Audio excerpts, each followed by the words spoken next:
ముఖ్యంగా నిజామాబాద్ జిల్లాలో దాంతోపాటు తెలంగాణలో అధ్యక్ష ఈ రేషన్ బియ్యం రోజు 10 టన్నులు 4 లారీలు దీనివల్ల మాఫియా పెరిగిపోతుంది అధ్యక్ష. ఊరు ప్రతి వీధిలో కూడా మాఫియా పెరుగుతుంది అధ్యక్ష.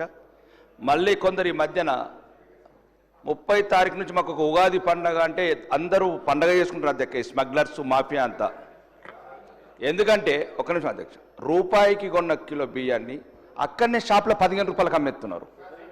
15 రూపాయలకు మళ్ళీ 30 రూపాయలకు కొంటున్నారు. ఒక్క నిమిషం అధ్యక్ష, ఇది రాష్ట్రానికి బాగా ఉపయోగపడుతుంది. మళ్ళీ ఈ 30 తారీఖు నుంచి సన్న బియ్యం అంటే మళ్ళీ మేము రూపాయి బియ్యం 40 రూపాయలకు అమ్ముకోవచ్చని మళ్ళా స్మగ్లర్లు కలలు కంటున్నారు అధ్యక్ష. దీని మీద ప్రభుత్వం అనర్హులకు రేషన్ కార్డ్స్ ఇవ్వడం వల్ల ఈ సమస్య వచ్చింది అధ్యక్ష. వేలాది కోట్ల ప్రభుత్వ ధనం దుర్వినియోగం అవుతుంది. ఆకలైనోడికి బియ్యం ఇవ్వండి తప్ప అమ్ముకుంటోడికి బియ్యం వేయండి అధ్యక్ష. మీ ద్వారా ప్రభుత్వానికి చెప్తున్నా. మళ్ళా ఉగాది నుంచి సన్న బియ్యం ఇస్తున్నారు అధ్యక్ష. ఇప్పుడు రూపాయికి కొన్ని మళ్ళీ 40 రూపాయలకు అమ్ముతారు. రోజు 8 టన్నులు నిజామాబాద్లో మహారాష్ట్ర బార్డర్ ఉంది అధ్యక్ష.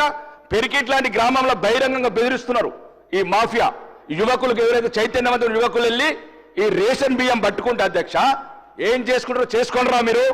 మేము ప్రతి కిరాణా షాప్ సార్ ఆ పౌర సరఫరాల దుకాణం ఉంటుంది, దాని ముందే అధ్యక్ష. దయచేసి ఇది రాష్ట్రానికి సంబంధించిన అధ్యక్ష. రాష్ట్ర ప్రభుత్వానికి కూడా వేలాది కోట్లు మిగులుతాయి అధ్యక్ష.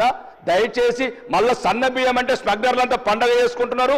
దీని వెనకాల రాజకీయ నాయకులు కూడా చాలా మంది ఉన్నారు అధ్యక్ష.